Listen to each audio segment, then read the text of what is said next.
Belajar sama guru jadi khawarij, kira benar, anjing neraka kata Rasul. Kayak pengikut Imam Ghazali tuh, yang kurang ajar, yang taklidnya tuh. Tawang Imam Ghazali sendiri mengatakan bid'ati fi ilmil hadis misjaf, ilmuku tentang ilmu hadis itu lemah kata Imam Ghazali. Makanya beliau meninggal megang Sahih Bukhari, Imam Ghazali. Cuma muridnya kadang nyetak Ihya Ulumuddin. Ada kitab yang ditulis oleh Imam Ghazali yang berjudul Ihya Ulumuddin. Di mana kitab Ihya Ulumuddin ini salah satu kitab rujukan di negeri kita ini. Dan kitab ini sudah ditakhrij oleh para ulama, ya, seperti Al-Imam Al-Hafidz Zainuddin Al-Iraqi, di mana beliau mentakhrij kitab Ihya Ulumuddin dalam kitab beliau yang berjudul Hamlul Asfar, dan beliau mengatakan di dalam kitab Ihya Ulumuddin ini ada lebih dari 1000 hadis yang tidak ada asalnya, belum lagi 1000 hadis palsu dan yang lainnya.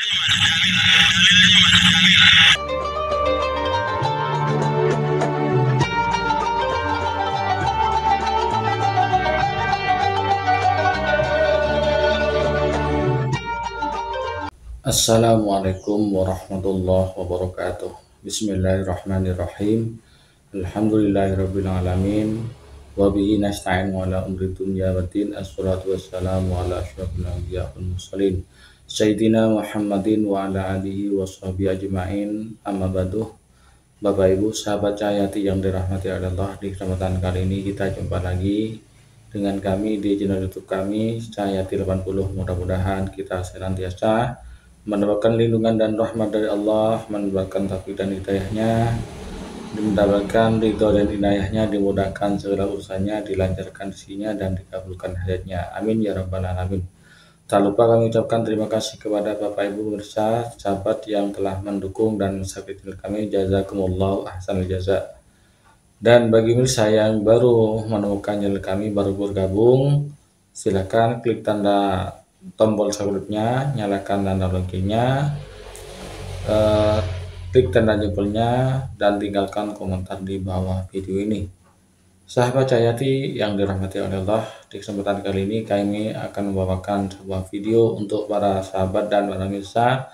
Mudah-mudahan video yang kami persembahkan dapat bermanfaat bagi kita bersama dan bisa menjadikan inspirasi bagi kita bersama. Amin ya rabbal alamin. Mari kita langsung simak videonya. Di video kali ini kita akan menyimak video orang Wahabi yang mengkritik kitab Ihya dan Imam Ghazali, ya. Dia tidak pernah baca, mereka tidak pernah baca, cuman katanya kemudian menjustis, menghukumi kitab Ihya itu berisi kitab-kitab palsu, ya. Dan ini dibantah oleh Ustadz Adi Hidayat. Berikut ini videonya. Kalau kita nggak belajar sama guru jadi khawarij, kira benar, anjing neraka kata Rasul. Kayak pengikut Imam Ghazali tuh, yang kurang ajar, yang taklidnya tuh. Lawang Imam Ghazali sendiri mengatakan bid'ati fi ilmil hadis misjaf, ilmuku tentang ilmu hadis itu lemah kata Imam Ghazali. Makanya beliau meninggal megang Sahih Bukhari, Imam Ghazali. Cuma muridnya kadang nyetak Ihya Ulumuddin. Ada kitab yang ditulis oleh Imam Ghazali yang berjudul Ihya Ulumuddin, di mana kitab Ihya Ulumuddin ini salah satu kitab rujukan di negeri kita ini. Dan kitab ini sudah ditakhrij oleh para ulama, ya, seperti Al-Imam Al-Hafidz Zainuddin Al-Iraqi, di mana beliau mentakhrij kitab Ihya Ulumuddin dalam kitab beliau yang berjudul Hamlul Asfar, dan beliau mengatakan di dalam kitab Ihya Ulumuddin ini ada lebih dari 1000 hadis yang tidak ada asalnya, belum lagi 1000 hadis palsu dan yang lainnya. Beberapa imam yang meneliti kitabnya Imam Al-Ghazali, khususnya Ihya Ulumuddin. Dan ini imam yang neliti, jadi antum kalau bukan imam gak usah ikut-ikutan menyimpulkan. Ini imam. Dan saya juga punya teman waktu di Tripoli itu tesisnya tentang Imam Al-Ghazali, diteliti dan beliau baca semua bukunya. Alhamdulillah saya hidup dan bertempat tinggal dengan beliau itu, jadi bisa mempelajari dan dapat tuh bagian dari penelitiannya. Kalau yang ini bukan, ini yang sudah awal-awal, ya. Namanya Syekh Murtada Az-Zabidi. Beliau mengkhususkan kitab Takhrij Ahadits Ihya Ulumuddin, ya, penelitian terhadap hadis-hadis di kitab Ihya Ulumuddin yang tersambung pada Al-Imam Al-Ghazali. Juz yang pertama halaman 59. Ya, jadi disusun satu-satu, hadis 1, hadis 2, hadis 3. Ini urutan hadis yang tadi dibacakan urutan ke-47. Ya, Ini saya sudah salin. Urutan ke-47. Masih ada waktu? Sebentar lagi ya, dikit lagi ya. Wa fi hadits Abi Dzar, dan dalam subtopik terkait dengan hadis Abu Dzar ini, yaitu Jundub bin Junadah Al-Ghifari, nama aslinya Jundub bin Junadah Al-Ghifari radhiyallahu taala anhu, ya, rafa'ahu, ya, dimarfu'kan itu, ya, disampaikan kepada Nabi sallallahu alaihi wasallam, hadis yang berbunyi tadi itu, ya, hudara majlis alimin, bukan zikir di situ kan, ya, afdalu min alfi apa? Rak'atin wa syuhudi alfi janazatin wa iyadati alfi maridin. Tadi ya. Hadzal hadis, kalau ini dipahami hadis berdasar ilmu sanad, maudhu'un, status hadisnya hadis maudhu', hadis palsu. Kalau dibaca dari status, perhatikan ya, ini imam. Nanti kita akan belajar bagaimana adabnya imam yang sangat luar biasa. Dan ini pengikut Imam Al-Ghazali. Lihat adabnya nanti. Beliau jujur, ini hadisnya palsu. Wa innama a'rifuhu, ya qala al-Iraqi, beliau mengutip pendapat Imam Al-Iraqi, salah satu pakar hadis yang mengetahui, bukan hanya hafal hadis sanad dan matan, mengetahui yang ini palsu, yang ini dhaif, yang ini matruk, yang ini mungkar, tahu statusnya, sampai tahu ke orang-orangnya. Oh, kalau diriwayatkan hadis oleh si fulan, jangan diambil hadisnya. Ya, kenapa? Ini mah tukang banyak cerita. Ya, ini banyak maksiatnya, sampai tahu ke situnya. Karena ada ilmunya. Ya, ada apa? Ilmunya. Qala al-Iraqi, Imam al-Iraqi mengatakan hadzal hadis maudhu'un, dikutip oleh Syekh Murtada Az-Zabidi. Hadis ini statusnya maudhu'. Wa innama a'rifu min hadits Umar, la min hadits Abi Dzar. Ini rendah hati. Yang saya tahu itu sebetulnya kalau mau disambungkan, nyambungnya bukan ke Abu Dzar. Saya nggak ketemu kalau di Abu Dzar, nyambungnya ke Umar. Tuh. Tapi bahasanya yang saya ketahui, rendah hati kan? Ya. Ini bukan nih, nggak ada di situ, misalnya kan? Nah, ini yang saya ketahui. Bismillah. Semoga Allah ampuni kita semua ya. Kama dzakarahu Ibnul Jauzi fil Mawdu'at, dan komentar tentang ini pun telah disampaikan oleh Ibnu Jauzi dalam kitabnya Mawdu'at. Jadi mengutip juga. Ini fair, objektif. Ya, padahal beda pandangan dalam beberapa hal. Misalnya Ibnu Qayyim al-Jauziyah, itu kan beda pandangan dalam beberapa aspek. Apalagi dengan Imam Al-Ghazali, beliau komentar terhadap hadis-hadisnya, tapi Masya Allah memuji pada aspek yang lainnya. Ya, termasuk Syekhul Islam Ibnu Taimiyah. Coba ngajinya diperdalam, baca lagi. Beliau punya kitab Risalah Tazkiyatun Nafs. Saya pernah ngajar di sini tuh dulu. Ya, dari Ba'da Maghrib itu. Ada kitab Risalah Tazkiyatun Nafs. Beliau membuka awal kitab itu dengan bersalawat kepada Nabi menggunakan kata Sayyidina. Allahumma salli ala Sayyidina Muhammad. Tapi yang menarik, yang menisbatkan kepada pengikutnya, ya, atau yang mengikuti manhajnya Syekhul Islam Ibnu Taimiyah, menolak kata Sayyidina. Ya. Syekhul Islam Ibnu Taimiyah saya menggunakan itu. Jadi beliau menempatkan kapan ditempatkan, kapan tidak ditempatkan. Itu polanya. Kapan digunakan, kapan tidak. Yang unggulnya silahkan diambil, beda pendapat tinggalkan aja, nggak usah dicela. Itu kan yang sering saya sampaikan. Nah, ulama itu seperti itu dulu. Ulama begitu. Kalau Anda nggak sepakat, tinggalkan aja, nggak usah dicela. Tapi kalau ada kebaikan, itu diambil. Orang dulu begitu. Saya pernah ngirimkan mushaf di Bandung, titip sama paman saya yang di MUI.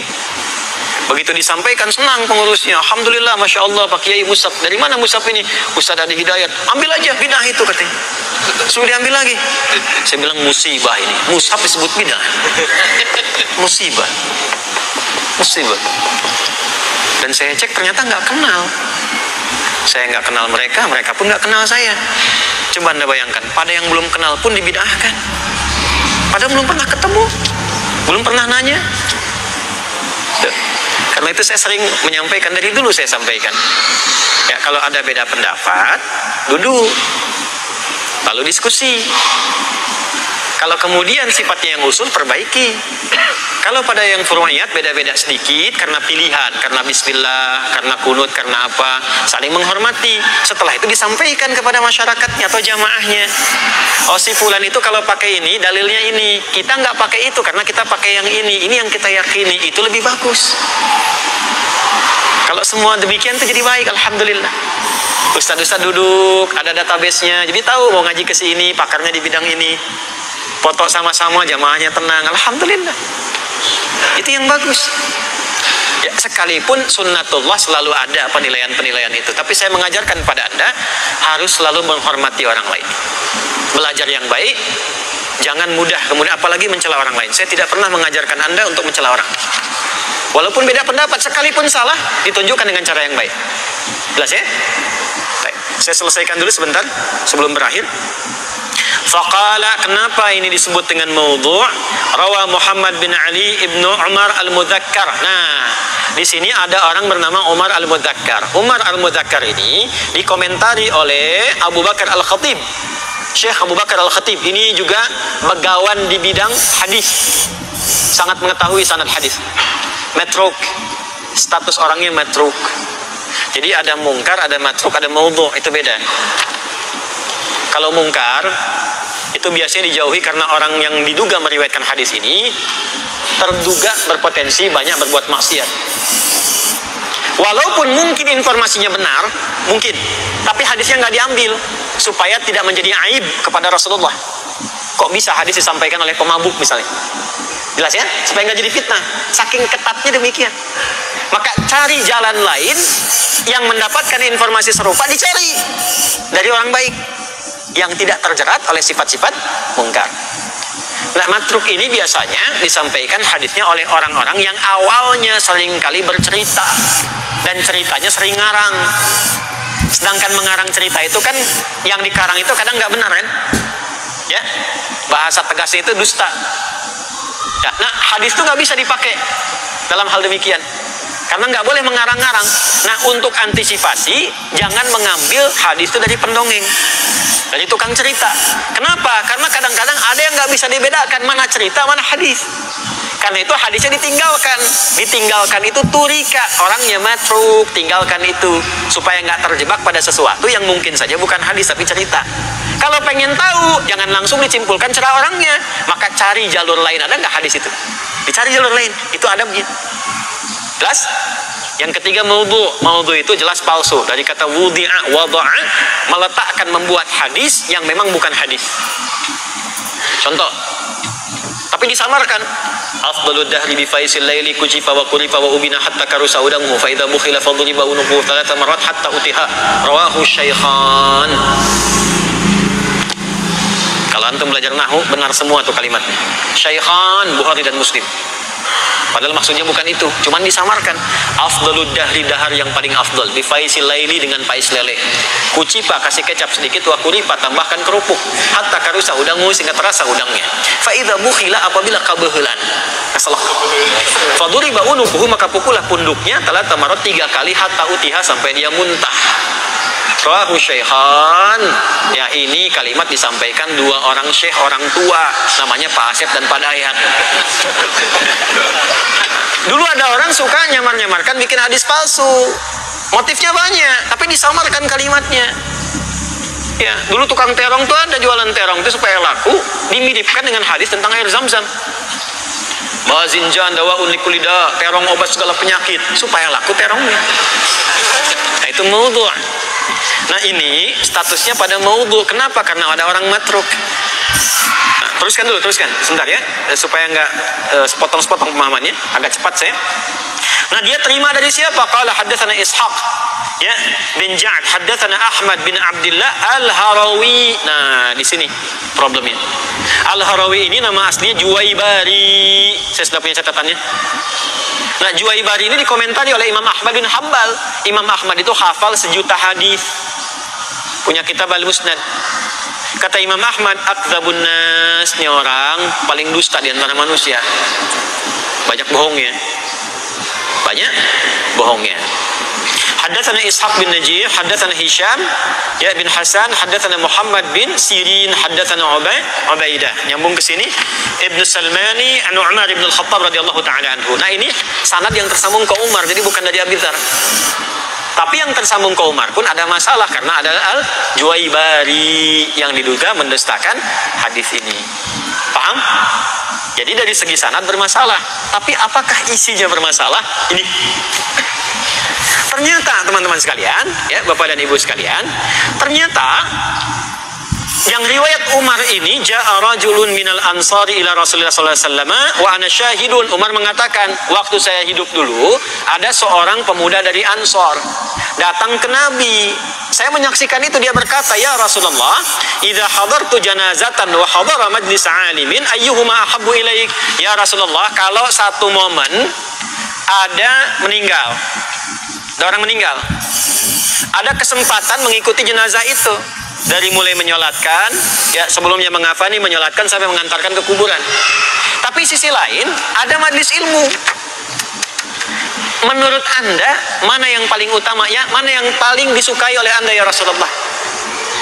Mana yang paling disukai? Apa jawab Nabi sallallahu alaihi wasallam? Ya, perhatikan kalimatnya. Ayyuhuma habbu ilaika an ushidahu ya Rasulullah? Mana menurut Anda yang paling Rasulullah sukai supaya saya bisa lakukan? Pengen sesuai dengan kehendak Nabi. Faqala, maka jawab Nabi, in kana lil janazati man yatba'uha wa yadfanuha fa inna hudura majlisi alimin afdal min huduri alfi janazatin tasyuha. Kalau memang sudah ada yang nangani jenazah itu, ada yang sudah nyolatkan, kan fardu kifayah. Ada yang sudah mengantarkan ke kubur, saat bersamaan ada majlis ilmu dan materinya penting kau butuhkan, maka mengikuti majlis ilmu itu lebih utama dibandingkan dengan menghadiri 1000 jenazah seperti yang tadi sifatnya disebutkan. Jelas? Nah, ini keterangan dari Nabi, cuma statusnya hadis maudhu. Paham? Statusnya apa hadis maudhu? Kalau hadis maudhu ya jangan diambil. Yang diambil itu riwayatnya yang benar. Sekarang pertanyaannya, ada nggak riwayat yang sesuai dengan ini, yang bukan maudhu? Jawabannya ada. Ternyata ada. Ternyata ada. Nyambungnya ke siapa? Ibnu Majah. Siapa lagi? Al-Hakim Naisaburi. Diturunkan kemudian riwayatnya. Ini saya sudah catat di sini. Kalau ini sudah saya masukkan ke sini di galeri. Nanti insya Allah kita upload ya. Kultu. Nah, ada kultu, ada kultum. Kultu, aku berkomentar. Ini kata Murtada Az-Zabidi. Ya, saya langsung ke ujungnya saja ya. Langsung ke ujungnya. ونص ابن الجوزي بعد قوله بنفسك ومالك وأين تقع هذه المشاهد من مشهد عالم أن علمت أن الله يطاع بالعلم ويعبد بالعلم وخير الدنيا والآخرة في العلم وشر الدنيا والآخرة في الجهل. Kata beliau, ini beliau itu Murtada Az-Zabidi, seorang syekh besar, ahli fiqih, ahli ilmu, ahli bahasa, dan pengkaji hadis. Dan itu mengomentari tadi kitabnya Ihya Ulumuddin, mengeluarkan isi hadisnya, dicek. Beliau fair mengatakan, ini memang yang disampaikan di sini kalau disebut hadis maudhu, palsu, tapi jangan cepat menilai Imam Al-Ghazali dengan penilaian yang tidak baik. Aku berkata, kata beliau, setelah mengkaji, mempelajari apa yang disampaikan oleh Al-Jauzi, Ibnul Qayyim Al-Jauziyah, betul kalau melihat sanadnya saja, betul kalau mengambil lafaz yang demikian, itu betul, nggak salah beliau. Tapi kalau kita lihat maknanya, kata beliau, ya, lihat maknanya. Bukankah anna alimta anna Allah yuta'u bil ilmi, bukankah kita menyadari kalau Allah itu ditaati Allah itu pakai ilmu, kan? Saya ulang. Saat kita menaati Allah pakai ilmu atau tidak? Dari mana taunya? Hah? Dari mana taunya? Bukan hanya dari Quran, dari hadis, dari keseharian kita saja. Kalau nggak tahu ilmu, nggak mungkin kita sholat. Dari mana taunya sholat subuh 2 rakaat? Ilmu. Kalau nggak tahu ilmunya bisa 4 rakaat. Kan dulu ada yang di sidang tokoh komunis itu kan? Muslim, subuh berapa rakaat? 4. Ada yang sebut 3. Karena nggak ada ilmunya. Pakai ilmu kan? Syahadatun pakai ilmu kan? Ya, Quran surah 47 ayat 19, fa'lam annahu la ilaha. Karena itu ada ilmu tauhid. Mengenal Allah pakai ilmu. Salat pakai ilmu, zakat pakai ilmu. Kalau nggak pakai ilmu, nggak tahu batasan zakat berapa. Jelas? Baik. Kemudian apa lagi? Wa yu'badu bil ilmi, disembah pakai ilmu. Dan kalau pengen dunianya sukses, pakai ilmu kan? Semakin pintar, semakin mudah akses kan? Semakin tinggi ilmunya, semakin salarinya, ya gajinya makin tinggi kan? Wal akhirati, akhirat juga begitu, fil ilmi, pakai ilmu. Nggak tahu ilmu, nggak dapat sukses akhirat. Dari mana taunya tahajud itu bisa mendatangkan kebaikan? Pakai ilmu. Jadi intinya apa? Ilmu. Wa syarrid dunya wal akhirati fil jahli. Sedangkan orang yang nggak sukses dunia dan akhiratnya karena nggak punya ilmu. Karena ilmu kurang, kerjanya capek. Karena ilmu kurang, surganya terancam. Jelas? Nah, teruskan.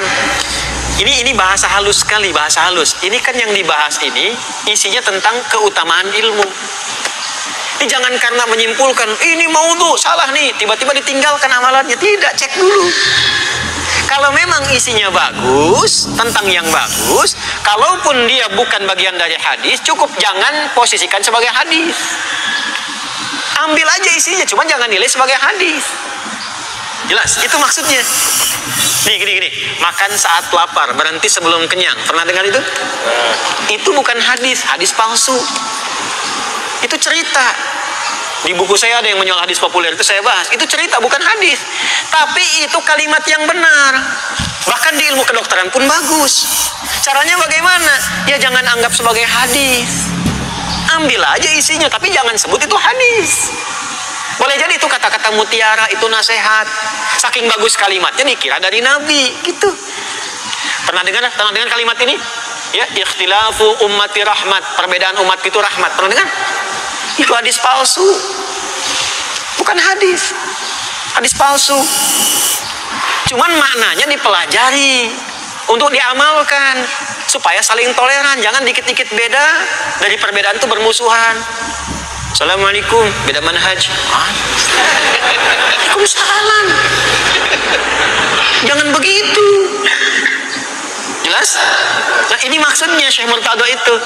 Kan kita sepakat ilmu itu penting. Ini memang bermasalah, tinggalkan itunya. Tapi jangan sampai kehilangan esensinya.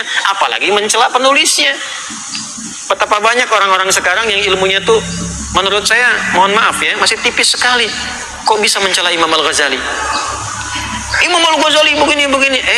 Ngaji belum tuntas, baca kitabnya aja belum. Baca kitabnya aja belum tuntas. Ini imam-imam besar saja sekalipun memberi masukan sangat objektif. Yang ini yang bermasalah, tapi isinya nggak bermasalah. Ya abaikan aja status hadisnya, ambil isinya. Bahkan dasar-dasar di Ibnu Katsir rahimahullah dan yang lainnya itu walaupun ketat menyimpulkan, yang lainnya aman. Yang lain itu apa? Nasihatnya. Yang lain itu apa? Fikihnya, usulnya aman semua. Cuman memang bermasalah di apa? Status sanad hadisnya. Nah sekarang yang terakhir untuk menutup di bagian akhirnya nih, ada nggak riwayat lain yang senapas dengan ini sehingga yang diambil yang itu? Jelas? Oke, yuk kita teruskan. Saya tutup ya. Kemudian waqad aqarrahu ala kaunihi mawdu'an al-Hafidz Ibnu Hajar fil lisan. Nah, ini fair nih. Ya, walaupun beliau pengikut Imam Al-Ghazali, pengagum tapi fair. Ya. Dan yang telah menetapkan hadis ini maudhu bukan hanya Ibnu Jauzi dan yang lainnya, tapi termasuk Ibnu Hajar Al-Asqalani dalam kitabnya fil lisan. Kemudian waqala hadza min tamati al-Juwaybari, dan menyampaikan ini kesalahannya dari al-Juwaybari ini. Penyebabnya yang tadi saya sampaikan itu, ya. Tadi saya sampaikan. Wa tabi'ahu al-Hafidz as-Suyuti fil al-Ali. Dan Imam As-Suyuti pun, As-Suyuti imam besar, kitabnya banyak, di hampir semua bidang ilmu ada kitabnya. Al-Itqan fi Ulumil Quran. Kemudian ada nazamnya Suyuti di ilmu hadis, banyak sekali. Termasuk mencakup kitab ini. Terakhir, ya, yuk kita masukkan. Bismillahirrahmanirrahim. Nah, ini poinnya. Wa akhrajahu Ibnu Majah kama fi Dhailil Suyuti wal Hakim fi tarikhihi. Tadi yang saya sampaikan. Sebetulnya ada riwayat yang riwayatnya aman, statusnya nggak sama dengan ini. Siapa yang riwayatkan? Imam Ibnu Majah, termasuk juga ya Imam Al-Hakim Naisaburi dalam kitab tarikhnya. Kama fil Jami' Al-Kabir lahu fi Musnadi Abi Dzar. Ya, wa lafdhihi. Nah, ini yang Abu Dzar ini. Jadi ada yang tertukar, yang Abu Dzar itu sebenarnya sahih. Ya, yang maudhu itu yang disambungkan ke Umar. Cuman kadang orang tuh iltibas, bingung mana yang Abu Dzar, mana yang Umar. Maka diambillah sanadnya yang dari Juwaybari, dinisbatkan pada Abu Dzar, tapi isinya itu sebetulnya yang Juwaybari yang salah tadi. Yang Abu Dzarnya benar, ini yang kalimatnya. Yang salahnya yang ini. Jelas? Ya, yuk kita bacakan. Ya Aba Dzarnin, li an taghdu fi an tata'allama ayatan min kitabillahi khairul laka min an tusalliya mi'ata rak'atin wa an taghdu fa tata'allam baban min al-'ilmi amila bihi aw lam ya'mal bihi khairun min an tusalli alf rak'atin tatawwu'an fayahtamilu anna syaikha asyara ila hadza wallahu a'lam. Allahu akbar. Yang dimaksud itu riwayatnya Abu Dzar. Apa riwayatnya? Disampaikan pada beliau, ya Abu Dzar, kalau engkau berangkat untuk belajar satu ayat saja dari kitab Allah, satu ayat saja ngaji, ada tafsir cuma satu ayat, nun, dibahas tuh nun tuh, wah bahas dan seterusnya, panjang sampai 2 jam misalnya, ya. Kemudian dibandingkan dengan sholat 100 rakaat, itu lebih bagus Anda belajar. Lebih bagus Anda belajar yang satu ayat itu bila dibandingkan dengan 100 rakaat. Ini yang dimaksud keutamaannya. Yang dimaksud apa? Keutamaan. Yang sholat ini dimaksudkan sholat sunnah. Sholat apa namanya? Sunnah. Jadi kalau dibandingkan pahala sholat sunnah 100 rakaat, bukan nggak boleh sholat sunnah, bukan. Kalau dibandingkan pahala sholat sunnah 100 rakaat dengan dibandingkan belajar satu ayat itu di majlis, itu nilainya lebih tinggi belajar di majlis dibandingkan dengan 100 ayat itu. Sebab kalau Anda sudah paham ayat itu, Anda pakai dalam sholat dengan maknanya, dengan hasil ilmunya, itu nilainya lebih tinggi dari sekedar baca dan sholat 100 rakaat tadi. Nilainya lebih. Nanti saya turunkan hadisnya di hadis Muslim. Anda sholat nih, nggak paham, itu cuma dapat pahala 10. Pahala 10. Tapi sholat dan Anda paham dari hasil belajar, apa yang terjadi? Begitu Anda sholat, malaikat ikut di situ. Doa Anda diaminkan. Begitu istighfar, Rabbi gfirli, malaikat mengatakan, ya Allah, ighfir lahu, ampuni dia. Mohon pada Allah. Dan disanjung oleh Allah sampai selesai dia. Kayak saya sering katakan, kalau saya belum tutup, kalau bisa jangan dulu sholat suruh. Jadi saya kasih waktunya.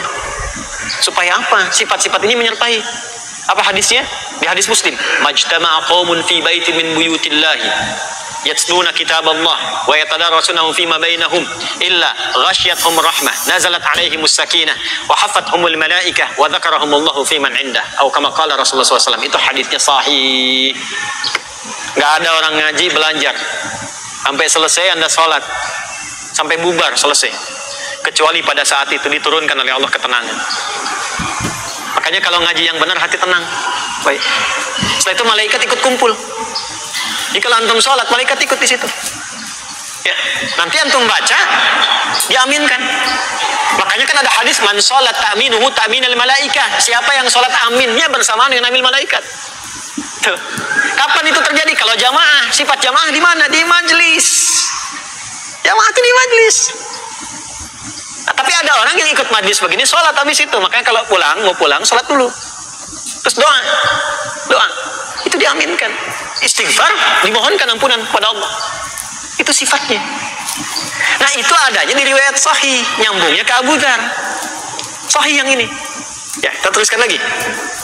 Wa an taghdu wa fatata'allama baban min al-ilmi amila bihi aw lam ya'mal bihi khairun min an tusalliya alf rak'atin tatawwu'a. Ini tadi. Dan kalau engkau berangkat ke majlis ilmu, majlisnya yang benar, baru dapat ilmunya. Ini sekarang, tadi kan kita belajar ya, baru dapat ilmunya. Kalaupun belum diamalkan, baru dapat ilmunya. Apalagi diamalkan, itu nilainya lebih tinggi daripada sholat 1000 rakaat sholat sunnah. Nah, ini yang sahih. Yang sahih. Perhatikan komen terakhirnya yang ingin saya tutup. Fayahtamilu anna syaikha asyara ila hadza wallahu a'lam. Mungkin yang dimaksud Imam Al-Ghazali itu yang ini maksudnya. Tuh, lihat.